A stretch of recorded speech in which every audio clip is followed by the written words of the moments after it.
At Texas A&M, experimenters cruelly breed dogs to get canine muscular dystrophy, even though after 30 years, experiments there have failed to find any connection to the human version of the disease. It's a sick practice, but PETA's close to ending it with your help. It's next on the PETA Podcast.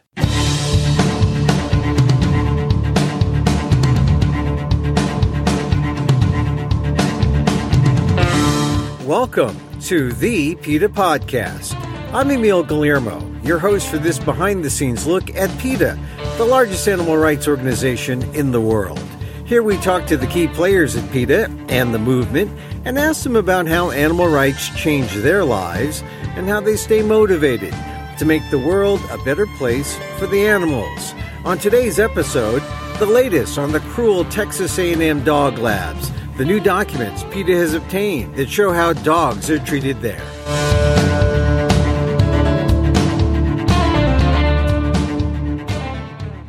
What was really horrifying to us is to read how many times they would artificially inseminate a female dog. And, this is basically rape. They're injecting basically a plunger into the dog's vagina to inject the semen from a male dog. Some of these female dogs had artificial insemination done as many as 7 times through a limited period. And this is incredibly invasive, incredibly painful, and really traumatizing to the dogs.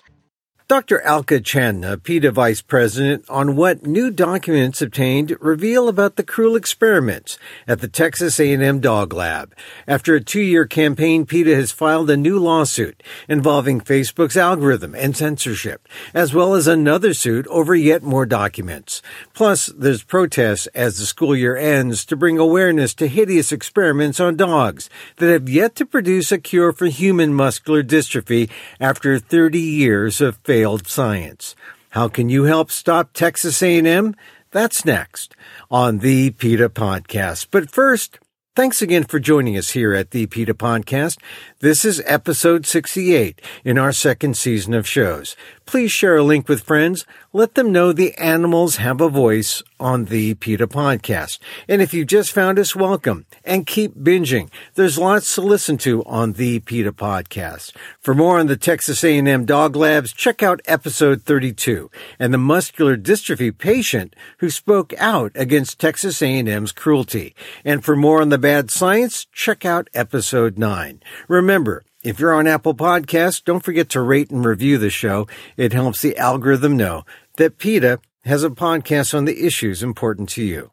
There's also a link to a survey in our show notes if you're so inclined. We'd love to get your feedback. Now, if you really want to help the animals, you can always hit the Donate Now button at PETA.org. And if you're high-tech and have Amazon's Echo, just say, Alexa, donate to PETA.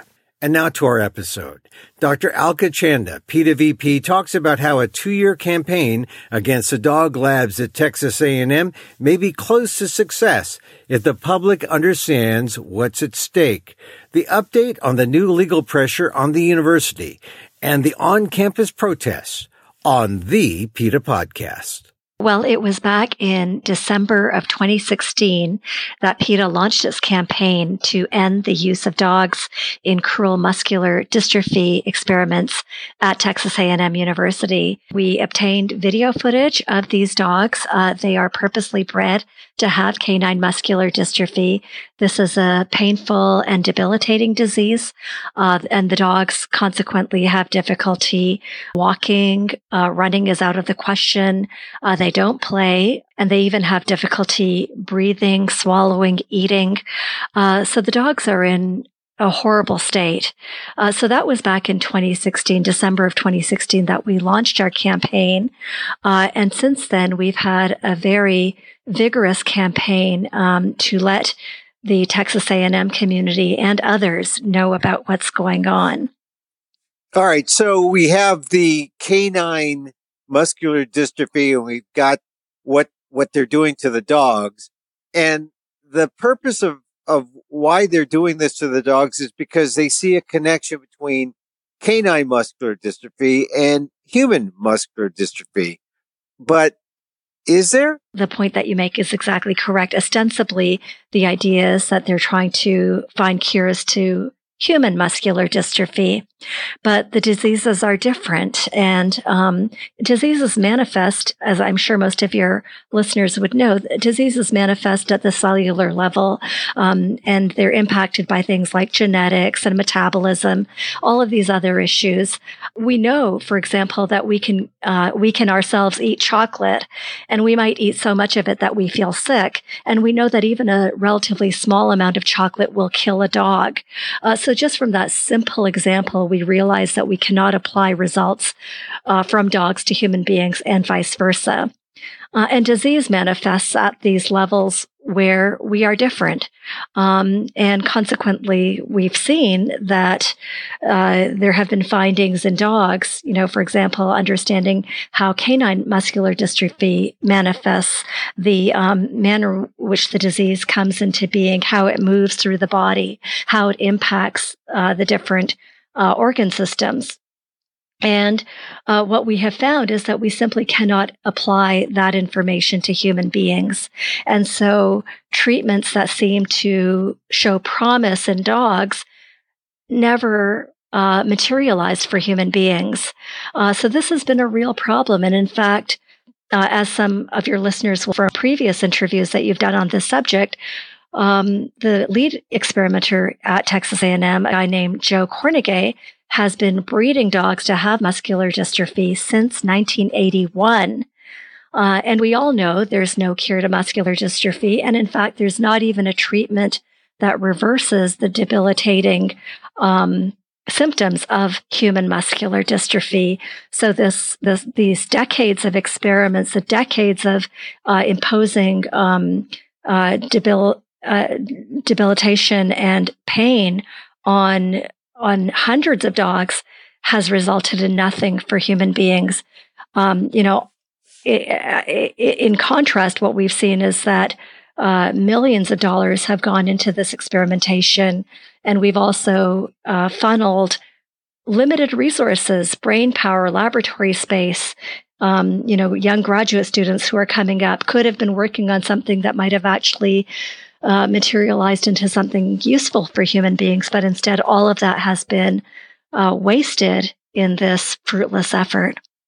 Basically, though, as far as this goes, these useless tests, these wasteful tests, you've been trying to stop it, but they continue to go on. What does Texas A&am say? They say, well, we've been doing this all along. We're going to get to an answer soon. Well, yes. I mean, this is sort of what we see pretty consistently with animal experimenters. They're always saying that a cure is right around the corner. And it seems that we live in a world with many corners because, it's like the check is always in the mail. We don't really get there. And so that's one of the things that Texas A&am has been saying. They've been trying to justify the immense cruelty and pain, suffered by these dogs in its laboratory by saying that we want to help human patients. And meanwhile, nothing has materialized. And they've been saying for years and issuing news releases for years, saying that something is going to happen. They're always trumpeting when some treatment goes into clinical trials in human beings. And then they're very quiet when human patients become sick, when a young boy has to be rushed to the emergency because the treatment was actually unsafe for human beings. That's when they become very quiet. But when there's, something that, seems to be promising, they just blare the trumpets and say, look, this has been really, really great. But when things just don't materialize, they're very quiet about it. So that's been one issue. Then the other thing is that Texas A&am has just bald-faced lied about what's going on. When we released the video footage that we obtained back in December of 2016, very quickly, Texas A&am was busily reframing the situation and insisting that these dogs who they were using in their laboratory were, quote unquote, already sick. And the implication there, and something that we saw parroted by people in the Texas A&am community, the students, faculty, and so on, is that A&M wasn't breeding dogs. This is what they were saying, that they weren't actually breeding dogs to make them sick, but they were just sort of like Mother Teresa collecting these dogs who already happened to have canine muscular dystrophy and were trying to treat them. So there was this bald-faced lie, even though we were saying, look, we have these papers. We know that Cornegay for decades has been boasting about the manner in which he artificially inseminates dogs, selectively breeds them so that they have muscular dystrophy. This is something he's written book chapters about. But A&M, just dug in its heels and circled wagons, to try to say, oh no, we're not breeding. And that was just a lie. Yeah. So for the researcher, the vivisector, it's been a real career maker, but it's really been nothing but torture and cruelty for the animal. Precisely. I mean, you can really map out a full career with promotion, tenure, publications, the whole 9 yards of what it takes to build a solid academic career doing experiments on animals. And you can say, oh, I've got this therapy and I'm going to see what happens in this species. And now I'm going to try it in this other species. Now I'm going to do this. And it's, people who sort of look, in a meta way at these sorts of issues see that it's very easy to write papers that report animal experiments. And so you can build a career with that. It's much harder to do meaningful science, which would be clinical, human-based research. That's much harder to do, but it's more meaningful. Now, for Cornegay, he has written dozens of papers. He has secured a lot of federal grants. That's taxpayer money that he gets to do these experiments on the dogs. He has colleagues, he got his promotions, all of that. So he's built a very nice career for himself, made a nice little life for himself. But what it has to do with patients who suffer from muscular dystrophy, not a whole lot. I mean, he's been stringing them along, and there's the tragedy of what happens to dogs in laboratories and other animals in laboratories. There's that whole tragedy. And then there's the tragedy of human patients and their families whose hopes and, wishes for wellness for their family member are just strung along. And we've seen this firsthand. These people who are so desperate that they invest their hopes in this failing science. And it's just a tragedy for them as well. So PETA continues to fight this cruelty to both the dogs and to the humans who are involved and, in this false hope. But where are we now? I understand there are 2 major lawsuits that have been filed by PETA to try to stop these experiments at Texas A&M. The first one has to do with Facebook. How is Facebook involved? Yeah, that's right. My colleagues actually stumbled across this matter that they realized that Facebook was actually censoring anybody from the public and even from its own community, students, alum, and so on, who are posting on Texas A&M's Facebook page. We determined that if certain words were used, like PETA, dog, cruel, painful, experiment, that those posts that people put on Texas A&M's Facebook page would evaporate. And and in fact, Texas A&M has admitted that they had these filters in place to weed out any posts that were critical of A&M's dog laboratory. PETA has partnered with the Electronic Frontier Foundation, which is sort of like a American Civil Liberties Union for the web, to sue Texas A&M University for this censorship. And that lawsuit is currently in progress. The other side here, as far as the legal front is concerned, is something that we have been dealing with for quite a while. And that's that right at the outset of our campaign, we wanted to have information about what was happening in the laboratories at that time that we launched the campaign. So we submitted open records requests But once we launched the campaign, A&M started really trying to push us down and sort of barricade the doors and keep us from that information by either charging a lot of money, like just an obscene amount of money for these records, thousands of dollars for maybe a couple dozen pages, or they would say that the records could not be released, and they would say this or that exemption, which we felt was inappropriate. And so we we're not able to get records at first, but it just became so absurd that we filed a lawsuit regarding Texas A&M's holding of records from us, and through that we've been able to get some records, thankfully, and we're waiting to get some more currently. So the significance of those records, getting that information, what does it help you do? Help you identify the kind of activity, the kind of cruelty, the numbers of dogs? What does it do? Well, to give one example, Emil, we asked for birth records and breeding records. And this, of course, is key to the lies that A&M has been telling about its dog laboratory, because we knew perfectly us is the attempts to add more dogs to the colony that's currently in place at A&M. And I mean, we all know that, we already knew that Carnegie was using selective breeding techniques and artificial insemination to produce these dogs who have canine muscular dystrophy. And what these records show us, these records basically go over a 30-month period. And the records show us how many dogs were born into Carnegie's laboratory during that time.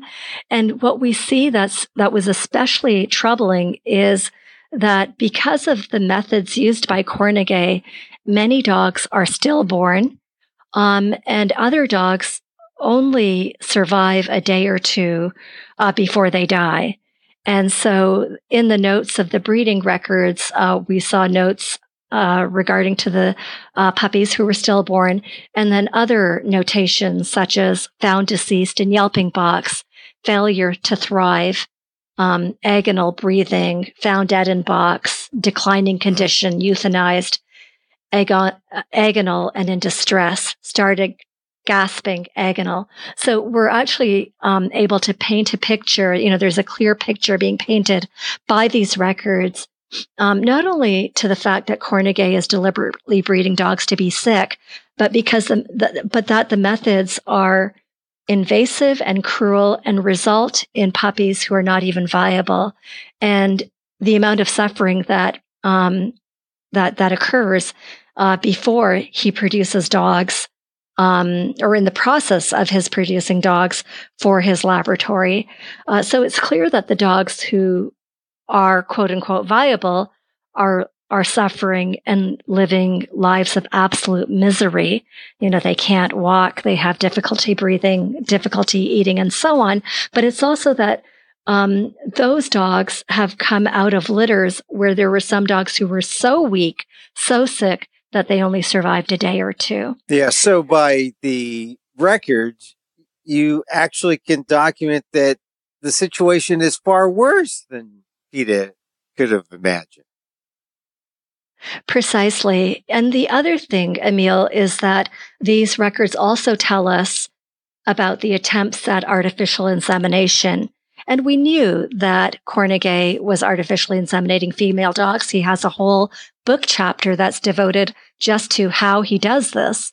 So if anybody wants to lose their lunch, read that book chapter.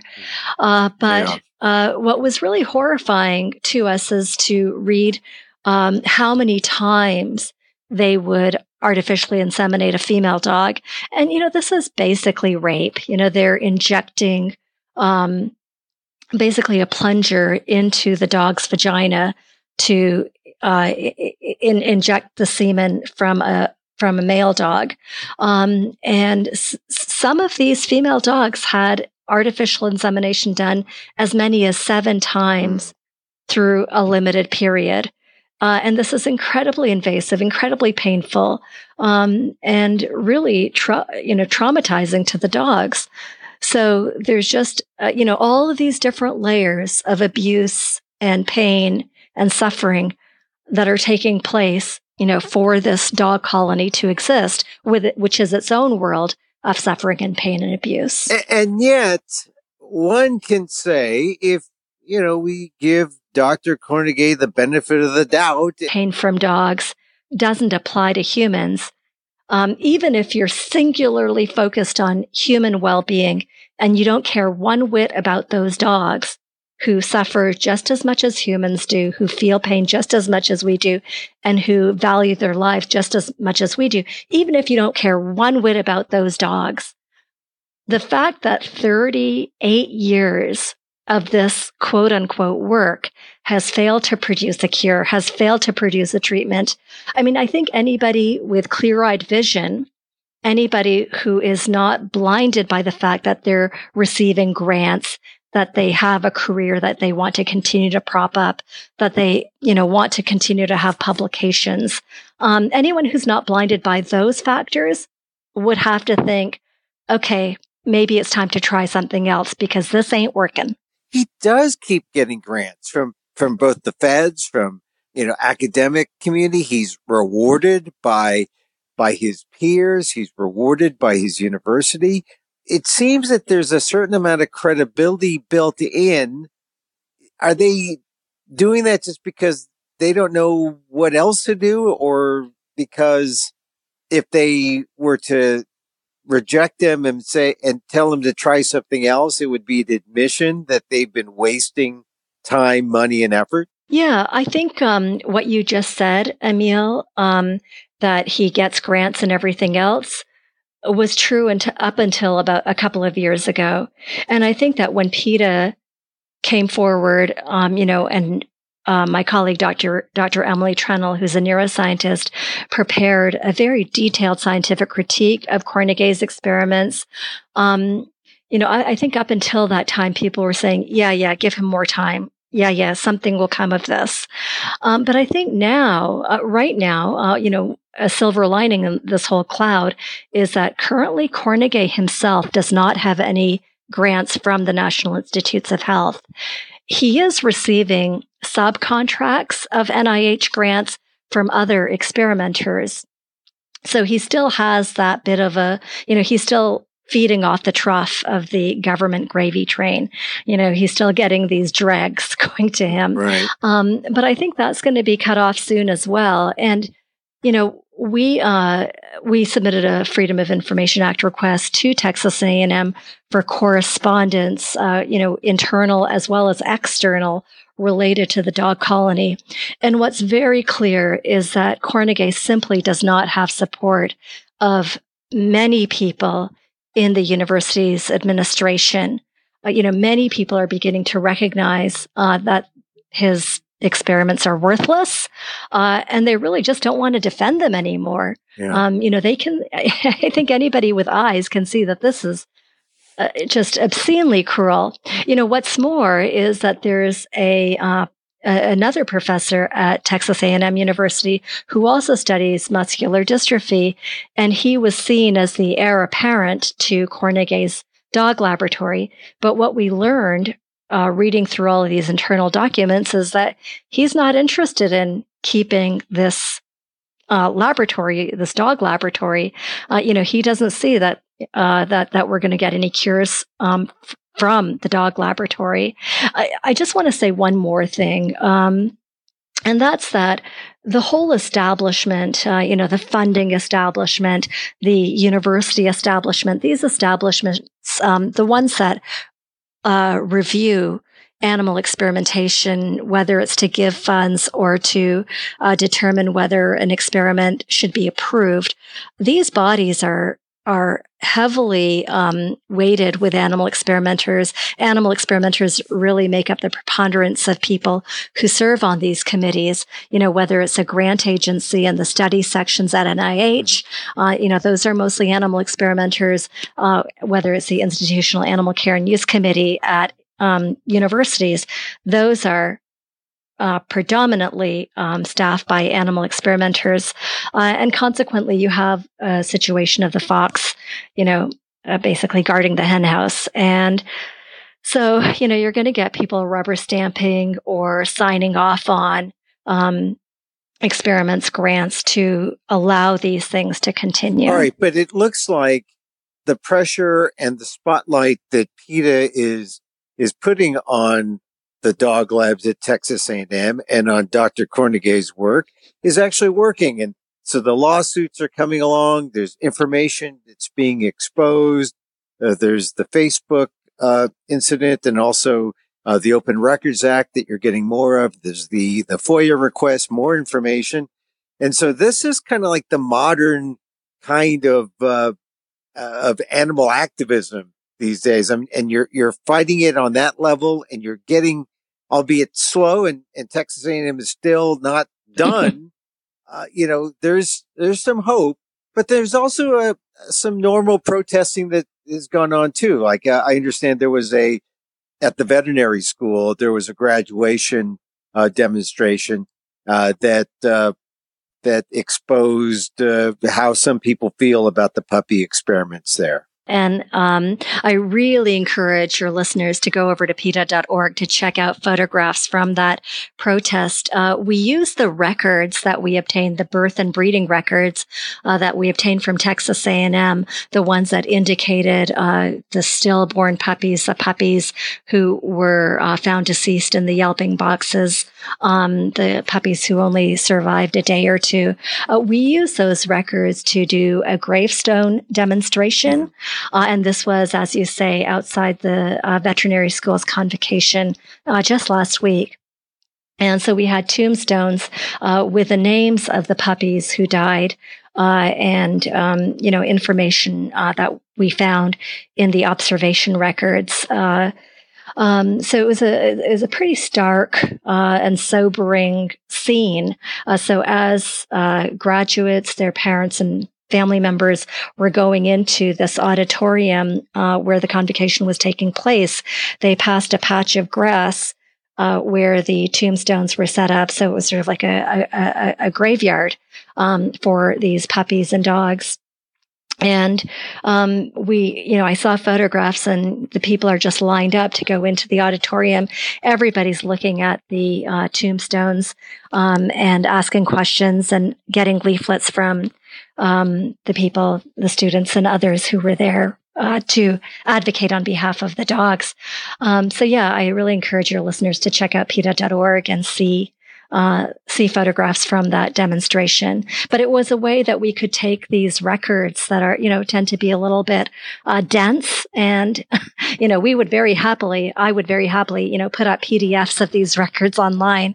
But, the majority of people wouldn't look. So this was a way to sort of make it visual so people can see the suffering of puppies and dogs in Cornegay's laboratory.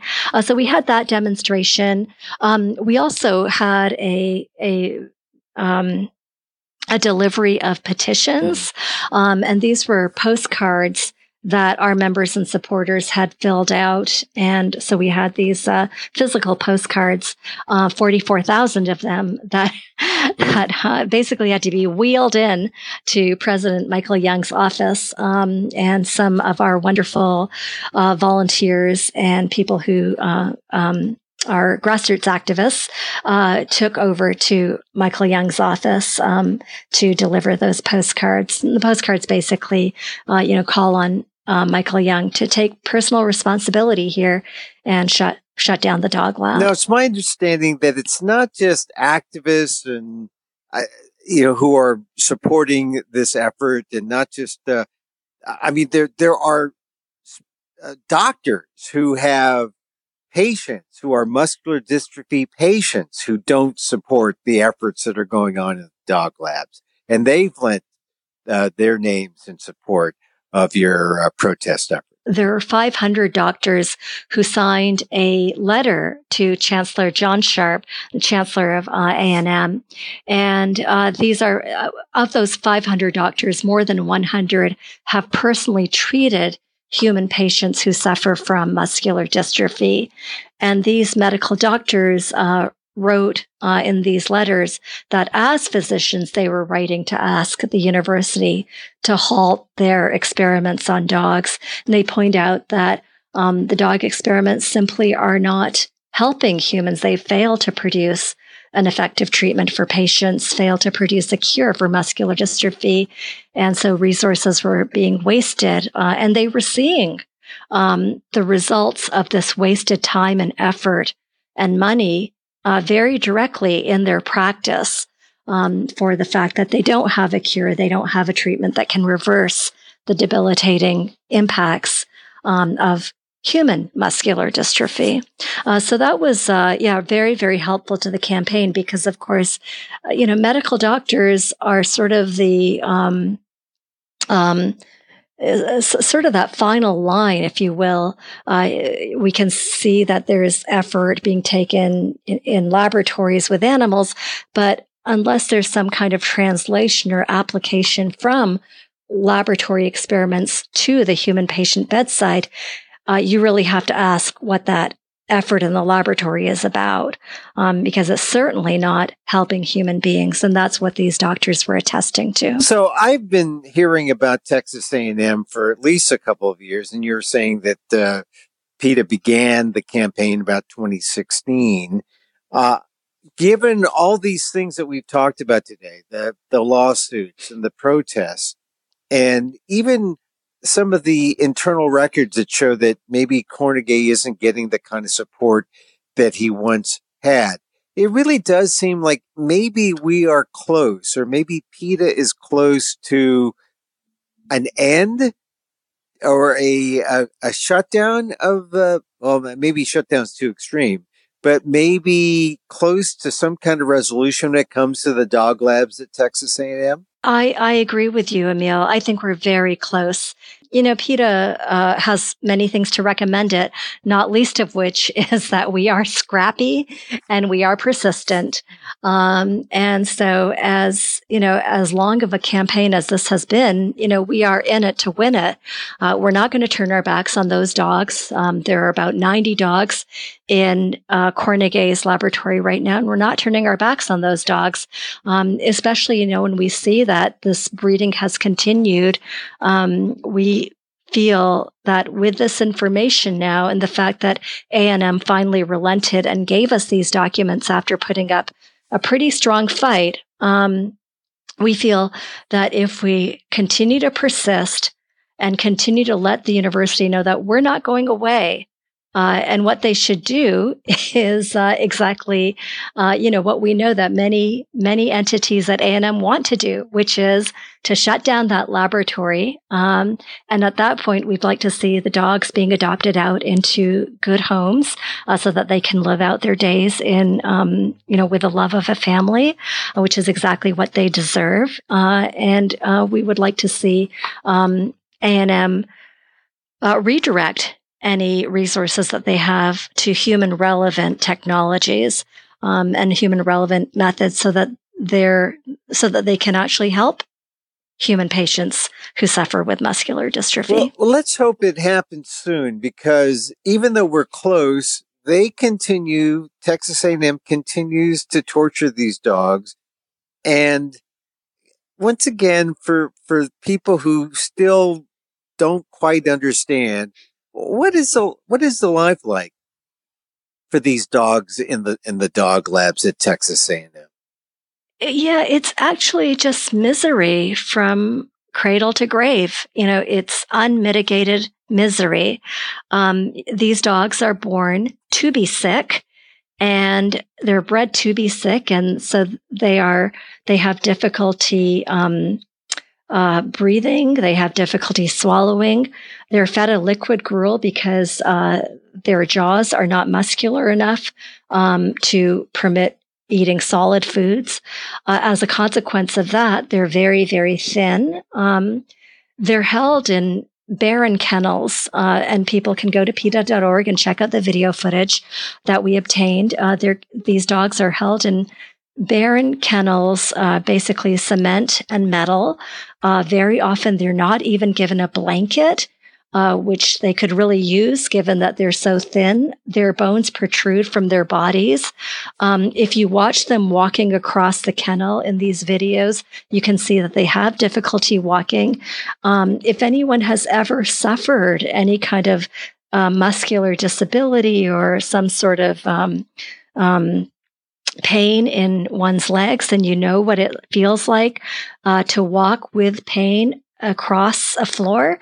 You see that in the dogs. I mean, that's exactly what's going on with those dogs. They have tremendous pain when they walk, and so they walk very deliberately and with a tentative sort of in a tentative manner, because you know there's pain in every step. The whole disease was induced. They were given the disease.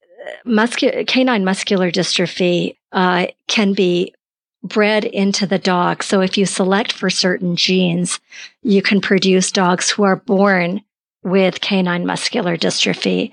That's the whole idea. On the day they're born, they can do some genetic testing and determine whether these dogs are afflicted with canine muscular dystrophy, carry the gene, so they're called carriers, or are normal.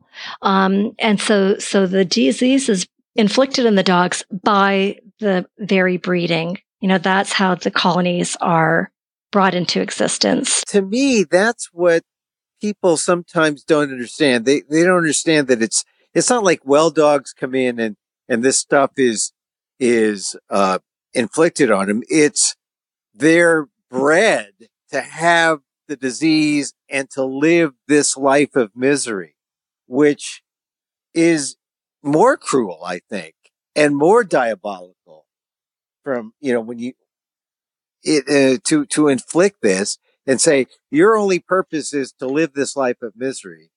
And it's still not going to lead us to an answer to human muscular dystrophy, but you're going to have to go through this suffering. That to me is cruel. And I mean, it's difficult for me to really compare atrocities, whether, a dog who's maybe purchased from a shelter, like at Louisiana State University, who maybe had a nice life, but then is brought into the laboratory after being purchased from the shelter and is then tortured and killed. I mean, it all seems pretty awful to me. Basically, to be used as a means to somebody else's end is wrong. And to be used in cruel experiments where you're essentially treated like an experimental tool. I mean, the very fact that the experimenters don't even have enough kindness to supply blankets or playtime with these dogs. And these dogs really just live lives of absolute misery. They should be in homes where they're loved by a family. They should be cared for the fact that they are sick. Instead, they're treated like experimental tools, tormented, used in experiments where their muscles are stretched painfully, injected, subjected to painful blood draws, subjected to painful muscle biopsies, this whole litany of cruelties. And then they're killed when they're no longer needed and their bodies are dissected and examined. These dogs are just used as a means to an end. And frankly, we can see that end is not to help human beings. The end is to produce publications, to get tenure, to get promotions, to get grants. I mean, that's the whole point of this enterprise. I mean, anyone with half a brain would have recognized decades ago that this was a failing enterprise, and they didn't.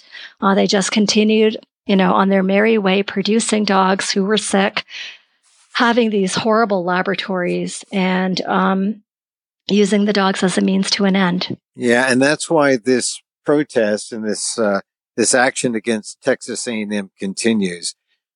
So, Alka, look, what can people do to help PETA end this suffering that's going on at Texas A&M?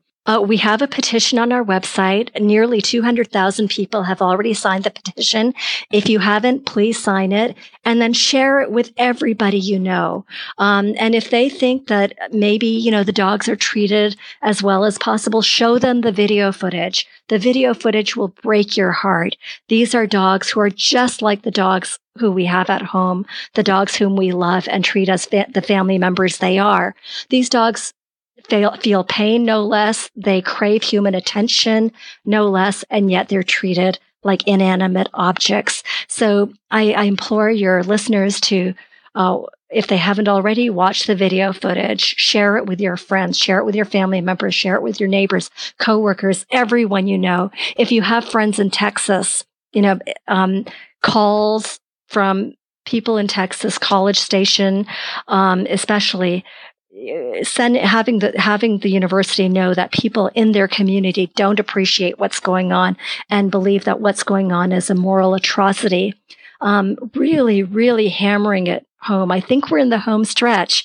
And I think that with a lot of focused effort at this point, we can really push the university over the edge and free those dogs.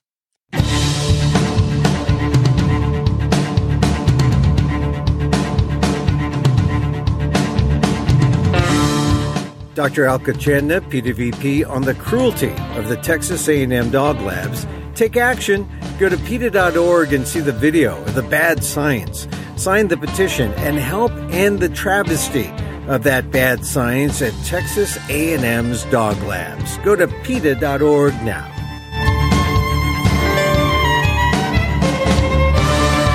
And that's our program for today. You can contact us at PETA.org. You can find me on Twitter at Emil Amok, that's EMILAMOK, or read me at the Asian American Legal Defense and Education Fund website. Once again, thank you for listening.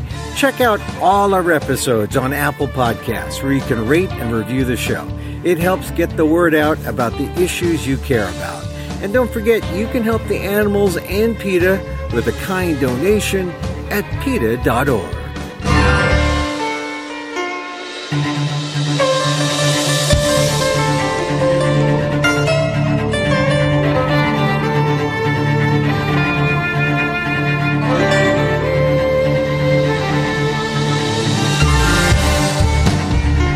Our music is provided by Carbon Works. Check them out on YouTube.